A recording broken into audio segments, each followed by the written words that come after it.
अस्सलामु अलैकुम वरहमतुल्लाहि वबरकातुहू।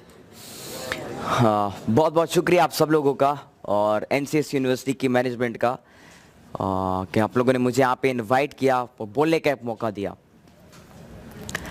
देखें, हम सब लोगों की जो ज़िंदगी है, लाइफ, सबसे पहले ये एक ताकत का नाम है और दूसरा ये एक खेल है, एक गेम है।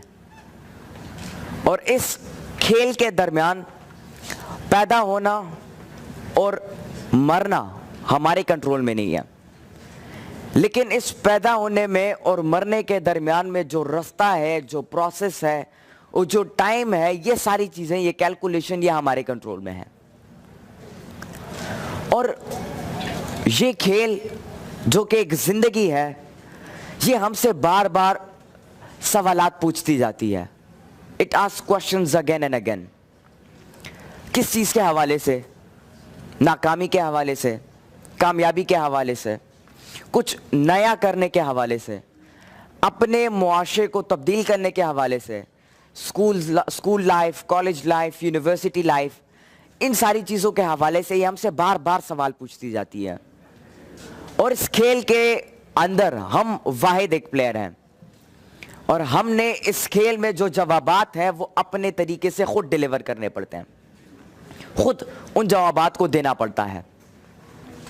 अब इस खेल के दरमियान हम अपने आप को कैसे बिल्ड करें और वो कैसा काम करें कि हम इन तमाम सवालात के जवाबात को प्रॉपर तरीके से डिलीवर करके अपनी ज़िंदगी में अपने मुल्क की और अपने मुआशरे के लोगों की खिदमत करें।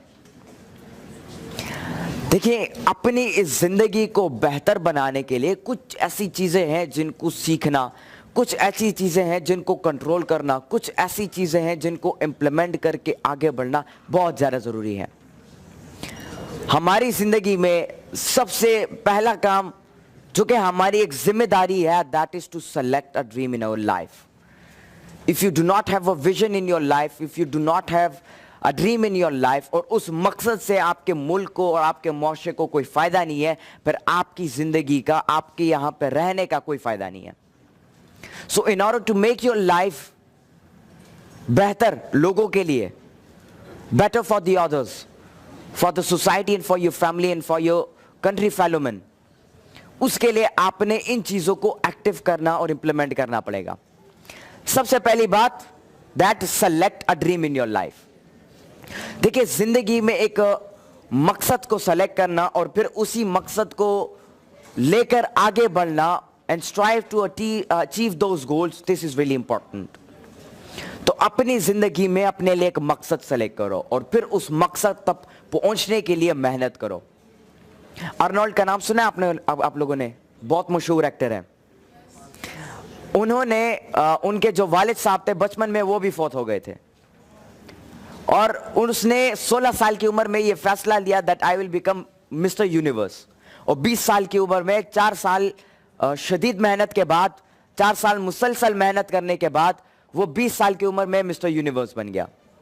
Because he was from Austria, तो उसकी जो एक्सेंट था इंग्लिश का, दैट वॉज टोटली डिफरेंट। तो फिर उसने ये फैसला लिया that I will become an actor. और वो फैसला करने के बाद लोग उस पर हंस रहे थे और लोग उसको कह रहे थे कि तुम्हारे पास टाइम ज्यादा है, तुम जो है एक बहुत ही फजूल काम में लग गए, क्योंकि अगर तुमने एक एक्टर बनना है तो उसके लिए तुम्हारे पास एक प्रॉपर एक्सेंट होना चाहिए, लेकिन क्योंकि तुम ऑस्ट्रिया से हो, तुम्हारा एक्सेंट जर्मन है, तो तुम एक अच्छा एक्टर नहीं बन सकते, एक बेहतरीन एक्टर नहीं बन सकते। लेकिन उसने आगे से ये जवाब दिया कि मैं एक एक्टर नहीं बनना चाहता, but I want to be a leading man.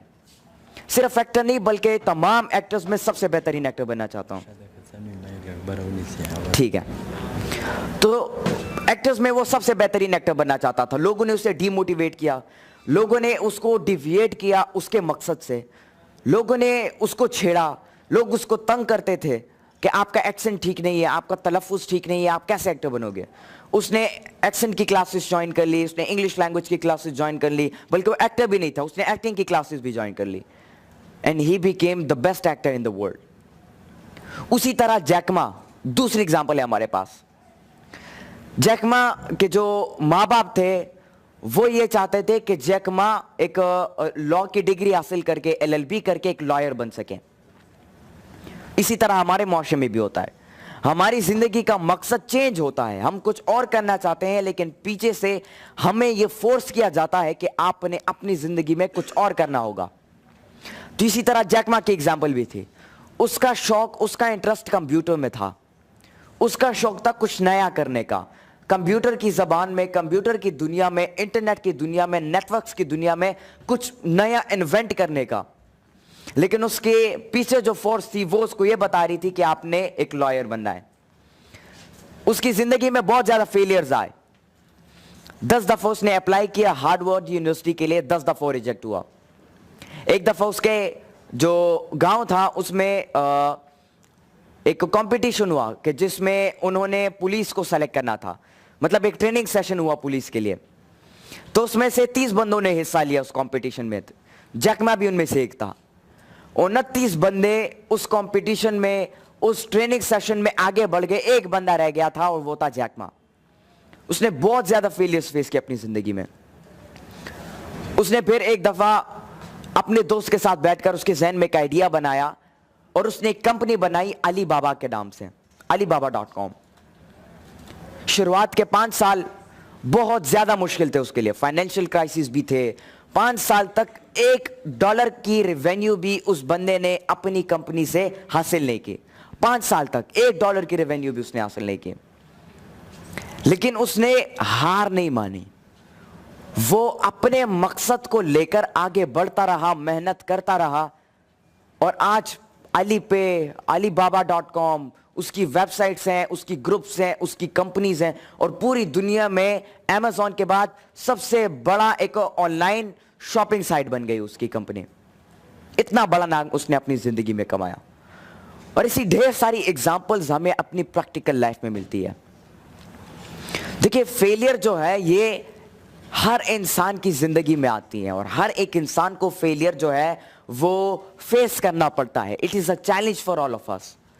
लेकिन फेलियर के जिंदगी में आने का मकसद ये नहीं है कि वो आपको रोक के आपको पीछे कर दे, बल्कि उसके आपकी जिंदगी में आने के मकसद ये है, आपकी जो डायरेक्शन है, आपकी जो जर्नी है, उसके दरमियान आने का जो मकसद है सिर्फ यही है कि वो आपको प्रैक्टिकल लर्निंग सिखाए, वो आपको एक्सपीरियंस कराए और उस एक्सपीरियंस से आप इल्म हासिल करके अपनी वीकनेसेस को अपनी स्ट्रेंथ में कन्वर्ट करके आप आगे बढ़ सको। फेलियर का मकसद ये है। तो जब भी आपकी जिंदगी में फेलियर आता है, कभी हार नहीं माननी, बल्कि उठना है। जितना गिरते हो उतना दोबारा उठते हो। हमारे भाई यहाँ पे आए थे, उन्होंने बोला था कि राइज जो है उसके बाद फॉल जरूर आता है और फिर उसी फॉल के बाद राइज जरूर आता है। और यही एग्जाम्पल आपको हमारी मुसलमानों की तारीख में भी मिलती है। मुसलमान उरूज पर गए पहले, उरूज के बाद वो जवाल पजीर का शिकार हुए और अब जवाल के बाद वो दोबारा उरूज पर जा रहे हैं। So rise and fall will come in your life. These are the waves of life.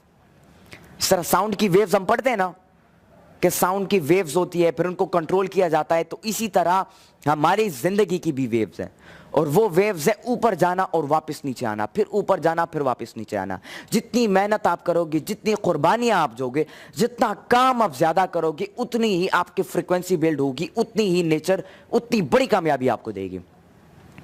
हमारे नौजवान अपनी तकदीर का शिकवा करते हैं कि हम मेहनत भी करते हैं, हम काम भी करते हैं, हम एनवायरनमेंट को भी संभालते हैं, एक दूसरे को भी संभालते हैं, लोगों की मदद भी करते हैं, पढ़ाई भी करते हैं, डिग्री भी हासिल करते हैं, लेकिन हमें आखिर में कामयाबी नहीं मिलती। वो कामयाबी क्यों नहीं मिलती? क्योंकि वो प्रॉपर तरीके से अपने उस जर्नी को लेते नहीं है, वो ऑप्टिमिस्टिक नहीं बनते अपने जर्नी के दरमियान। Now what you have to do, you have to become optimistic. Positive बनना होगा। पॉजिटिव किस चीज के हवाले से? अपने मकसद के हवाले से, अपने माहौल के हवाले से, अपनी इल्म हासिल करने का जो तरीका है उसके हवाले से। You have to become optimistic. और जब आप पॉजिटिव बनते हो तो फिर आपके दिमाग के अंदर ख्याल पैदा होता है और उस ख्याल के बुनियाद पर आप मकसद पैदा करते हो और उस मकसद के बुनियाद पर आप अपनी जिंदगी में कामयाब होते हो। और ऑप्टिमिज्म के अलावा you have to control your time. आप लोगों ने, जो नॉर्मल लोग हैं जो कि सोसाइटी में रह रहे हैं, they are happy being reactive. वो खुश हैं रिएक्टिव रहने में। रिएक्टिव से मुराद वो तब्दीली के कई सालों बाद अपने आप को तब्दील करते हैं और वो खुश है ऐसी जिंदगी में। अगर वो खुश ना होते तो वो कुछ नया करके दिखाते, और वो प्रोएक्टिव बनने की कोशिश करते हैं और वो कुछ नया करने की कोशिश करते हैं।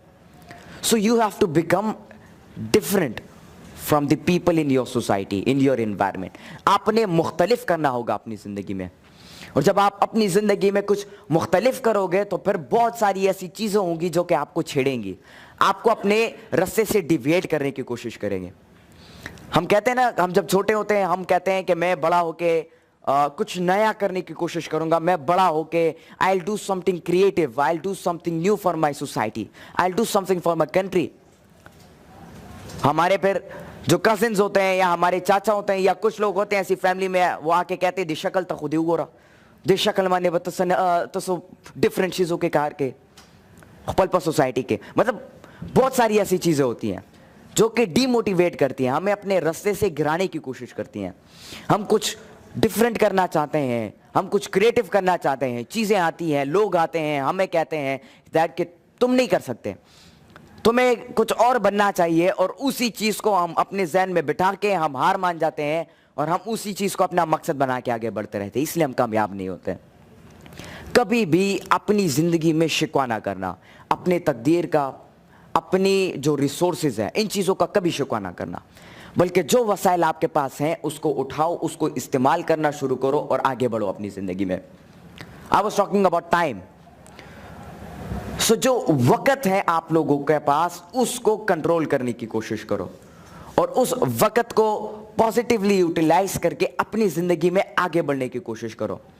आप एक चीज़ को हासिल करते हो तो ये नहीं है कि आपने हासिल कर लिया बैठ जाओ आराम से, बल्कि उस चीज़ को लेके अपने आप को इंप्रूव करने की कोशिश किया करो।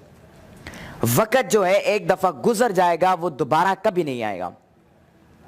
अभी ढेर सारे ऐसी नौजवान हैं, मैंने खुद एक्सपीरियंस किए हैं, मैं लेक्चर देता हूँ, डिफरेंट लोग होते हैं, मोटिवेशनल स्पीकर्स होते हैं, इंस्पिरेशनल स्पीकर्स होते हैं, वो आते हैं अपनी ज़िंदगी की जो जर्नी है उसको डिस्कस करते हैं। लोग मोटिवेट होते हैं लेकिन 2-3 दिनों के लिए, और 2-3 दिन बाद वो सुबह उठते हैं वापस कहते हैं यार इतनी मेहनत कौन करेगा, छोड़ दो, और उसी चीज़ की वजह से वो अपनी ज़िंदगी में आगे नहीं बढ़ते। सो वक़्त, try to utilize that time positively, और उन एक्स्ट्रा जगल से अपने आप को निकालो which are wasting your time on the daily basis. उन एक्स्ट्रा जगल से मुराद Facebook addiction, YouTube addiction, social media addiction, इन चीज़ों से, गेम्स एडिक्शन, मोबाइल एडिक्शन, इन चीज़ों से अपने आप को दूर करें, इस्तेमाल करें लेकिन ख़ास वक़्त के लिए। हमारे नौजवान होते हैं ना, स्कूल से जैसे ही आते हैं, कॉलेज से जैसे ही आते हैं, बैठ के फेसबुक इस्तेमाल करना शुरू कर देते हैं। रात को सोने का वक्त होता है, आपने बेड के अंदर घुस के मोबाइल निकाल के फेसबुक इस्तेमाल करना शुरू कर देते हैं, जिसकी वजह से हमारे जिस्म के अंदर जो लिक्विड होता है जो कि हमें नींद की तरफ आगे बढ़ाता है, जो कि नींद प्रोड्यूस करता है, वो लिक्विड ख़त्म होने जा रहा होता है, और उसकी वजह से हमारी मेंटल हेल्थ, हमारी फिजिकल हेल्थ, बहुत चीज़ों को बहुत ज़्यादा नुकसान मिलता है। हम करते हैं ना, जब मीटिंग होती है हमारी, किसी मीटिंग में बैठे होते हैं, इंतजार करने के लिए हम मोबाइल इस्तेमाल कर रहे होते हैं, मोबाइल इस्तेमाल कर रहे हैं। जैसे ही मीटिंग या क्लास शुरू हो जाती है हम डायरेक्ट मोबाइल बंद कर देते हैं या टेबल पे रख देते हैं। फिर उस क्लास या मीटिंग के दौरान जब आपको कोई नोटिफिकेशन आता है, आप बंदे को ऐसे देख रहे होते हो, फॉर एग्जाम्पल आप बंदे को ऐसे देख रहे होते हो, नोटिफिकेशन आता है, नीचे देखते हो, फिर आप आगे देखते हो, फिर नोटिफिकेशन आता है, नीचे देखते हो, फिर आप आगे देखते हो, फिर नोटिफिकेशन आता है, कोई मैसेज आता है, फिर नीचे देखने लग जाते हो। तो क्या होता है, आपका जो जहन है वो उस चीज़ के ऊपर फोकस करने लग जाता है, और उस चीज़ पर ज़्यादा फोकस करने की वजह से आपका पीछे जो मकसद था वो पीछे रह गया, वो आगे नहीं आ पाया। आप गेम्स खेलो, आप फेसबुक इस्तेमाल करो, मैं ये नहीं कह रहा कि ना करो, लैपटॉप इस्तेमाल करो, फेसबुक इस्तेमाल करो, PS4 खेलो, Xbox One खेलो, Xbox One S खेलो, जो खेलना है खेलो, लेकिन एक खास वक्त तक के लिए। और जब आप उस लिमिट से ज़्यादा आगे बढ़ोगे तो फिर आप अपने मकसद को भूलकर उसी चीज़ों के अंदर घुस जाओगे, और उन चीज़ों से इतना बड़ा नुकसान आपको मिलेगा कि आप दोबारा अपने आप को रिकवर कर नहीं पाओगे। सो जो भी चीज़ है आपके पास, जो भी वसाइल हैं आपके पास, उनको इस्तेमाल करो लेकिन एक लिमिट तक। यूट्यूब को इस्तेमाल करो एक लिमिट तक, फेसबुक है, सोशल मीडिया है, इंटरनेट है, इन सब को एक खास लिमिट तक इस्तेमाल करोगे, क्योंकि जब आप इन चीज़ों को एक लिमिट तक इस्तेमाल करना शुरू करोगे, क्या होगा कि जो टाइम जो कि आपका फजूल चीज़ों में जा रहा है वो टाइम जो कि आपका आप अपने दोस्तों के साथ फालतू गपशप में जा रहा है, वो टाइम आपके पास सेव होगा और उस टाइम को आप यूटिलाइज करके अपनी वीकनेसेस को स्ट्रॉन्ग करके और भी मेहनत करके आप आगे बढ़ पाओगे। तो अपने आप को डिफरेंट बनाओ मुआशरे के लोगों से। सोसाइटी में लोग होते हैं ज्यादातर, फॉर एग्जांपल वो 5 घंटे काम करते हैं, आप लोग 10 घंटे काम करना शुरू करो। वो 10 घंटे काम करते हैं, आप लोग 20 घंटे काम करना शुरू करो।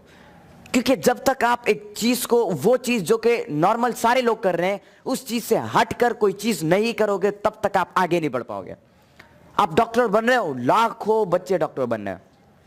मैं ये नहीं कह रहा कि डॉक्टर ना बनो, बेशक डॉक्टर बनो, बेशक इंजीनियर बनो, लेकिन इंजीनियर बन के कोई ऐसा काम करो कि जो 16 साल तुमने तालीम में लगाए उसको तो सही तरीके से इस्तेमाल कर सको। जो 16 साल आपने एजुकेशन में लगाए उसको तो प्रॉपरली यूटिलाइज कर सको। सो जो इल्म आप हासिल करते हो उसके यूटिलाइज करने पर सोचो, उसको इस्तेमाल करने पर सोचो, उसको अपनी जिंदगी में इंप्लीमेंट करने पर सोचो। और जो डर है आप लोगों के अंदर, उस डर को खत्म करने की कोशिश करो। हम फॉर एग्जांपल मैं आप लोगों में से किसी को यहाँ पे स्टेज पर बुलाऊं और उसको मैं चांस तो बोलने का किसी लेक्चर के हवाले से या किसी खास टॉपिक के हवाले से, क्या होगा, वो बंदा बेचारा फ्रस्ट्रेट हो जाता है, वो बंदा बेचारा डर जाएगा, वो बंदा जो है वो उसके अंदर खौफ पैदा हो जाएगी और वो बंदा ये सोचने लग जाएगा कि यार मैं यहाँ पे स्टेज पे आऊंगा, लोग मेरे पीछे ना हंसें। तो इस डर को अपने आप से खत्म करने की कोशिश करो। और ये डर कब खत्म होगा, जब आप इस डर पे बार बार प्रैक्टिस करोगे, इस डर पे बार बार प्रैक्टिस करोगे। आपको अपने अंदर जो डर है उसको खत्म करना है। तो जो इल्म आप हासिल करते हो सबसे पहले उसको इंप्लीमेंट करो ताकि वो आपके जहन में हमेशा हमेशा के लिए सेव रहे। और उसके बाद उसी इल्म पर प्रैक्टिस करो। आपके घर में छोटे छोटे बच्चे, उनको बिठाओ, बेशक उनको समझ ना आ रही हो, आप अपनी स्पीकिंग स्किल्स को तो इंप्रूव करो। अपने वालिदैन को बिठाओ, अपने भाई बहनों को बिठाओ, उनको समझाने की कोशिश करो। फिर उस लेवल से बढ़ के क्लासरूम में लेक्चर देना शुरू करो, क्लासरूम लेवल से बढ़ के असेंबली में लेक्चर देना शुरू करो, असेंबली से बढ़ के ऐसी जो ट्रेनिंग सेशंस होती है या अवेयरनेस सेशंस होती है, इनमें हिस्सा लेना शुरू करोगे। क्या होगा कि जब आप इस स्टेज पे बार बार बार बार बार बार आओगे तो आपके दिल के अंदर वो डर जो है वो फिनिश हो जाएगा। ये मैं आपको अपने पर्सनल एक्सपीरियंस से बता रहा हूं। एग्जैक्टली, डर के आगे जीत होती है। मैं भी जो स्टार्ट में था, मैंने लेक्चर्स देना शुरू किया तो मैं भी डरता था और मैं भी कंफ्यूज होता था और मैं इसको टैकल नहीं कर पाता था। So I started practicing it again and again. मैं अपने कमरे में खड़ा हो जाता था और जो मुंह में आता था बोलने लग जाता था और तेजी से बोलता था। इट हेल्प मी कि मैं अपनी जो फ्लुएंसी है इसको इंप्रूव कर सकूं। उसके अलावा मैं शीशे के सामने खड़ा होने लगा, उधर मैं प्रैक्टिस करने लगा। उससे क्या हुआ, मेरी फ्लुएंसी भी मजबूत हुई। दूसरा फायदा में मिला my body language and my eye contact. ये चीजें जरूरी होती हैं एक लेक्चर के दरमियान। तो ये चीजें आप पर्सनल, इस चीजों को आप एक्सपीरियंस करना शुरू कर दोगे। और उसके अलावा देखें, इल्म हासिल करना बहुत अच्छी बात है और बहुत बड़ी बात है, लेकिन उस इल्म को फिर आगे जाके पैदा भी करना बहुत बड़ी बात होती है, उससे भी बड़ी बात होती है। बल्कि एक दफा मेरे जो टीचर थे वो मुझे 7 C's के हवाले से बता रहे थे कि जब आप लेक्चर के लिए आते हो तो कौन सी चीजें होती है जिनको आपने ख्याल करना पड़ता है। तो उन्होंने मुझे 7 चीजों के हवाले से बताया। उन्होंने अपना लेक्चर फिनिश किया। मैंने कहा सर जी इसके अंदर तो 2 और चीजें भी है। सर जी ने बोला क्या क्या है। मैंने बोला सर जी क्योंकि मैंने पर्सनल एक्सपीरियंस किया हुआ था, तो मैंने टीचर को बोला एक, जब आप स्टेज पे आते हो तो आपके अंदर डर होता है और वो डर शुरुआत की 3 से 5 सेकेंड्स का होता है। उस 3 से 5 सेकेंड्स में आप बेस्ट करते हो तो आप फिर उस डर को टैकल करते हो, उस पर जो है भारी पड़ जाते हो आप, और वो डर खत्म हो जाता है और आप आगे बढ़ने लग जाते हो। और मैंने उनको दूसरी बात बताई कि जब आप स्टेज पे आते हो तो आपके अंदर एक इंफीरियरिटी सी होती है, एहसास कमतरी से होती है। कैसी एहसास कमतरी कि जब आप स्टेज पे आते हो आप देखते हो यार मेरे कपड़े कैसे हैं, आप देखते हो यार मेरे बाल कैसे हैं, आप देखते हो यार मेरे शूज कैसे हैं, लोग क्या कहेंगे मेरे बारे में। आप देखते हो कि यार मैं अगर किसी बात मैंने गलत बोल दी, सामने वाला बंदा हंसेगा, और उस हंसने की वजह से आप अपने ज़हन में एक तस्वीर बना रहे होते हो कि यार मैं तो उस वक्त खफा हो जाऊंगा या मैं डीमोटिवेट हो जाऊंगा या मैं हार जाऊंगा। सो व्हाट हैपेंस, उस चीज को करने के बाद आप पीछे रहना शुरू हो जाते। तो ये मैंने 2 चीजें अपने सर टीचर को बताई, उन्होंने उस चीज के अंदर उन दोनों चीजों को भी इंक्लूड कर लिया। सो जो इल्म आप हासिल कर रहे हो कॉलेज के अंदर, यूनिवर्सिटी के अंदर, टीचर से आप ले रहे हो, प्रोफेसर से आप ले रहे हो, इंटरनेट से आप ले रहे हो, टेक्नोलॉजी से आप ले रहे हो, उस इल्म को फिर इंप्लीमेंट करना शुरू करो और फिर उससे आके जाके उसको पैदा करना शुरू करो। और जो इल्म आप हासिल करते हो कोशिश करो अपने दोस्तों के साथ शेयर किया करो।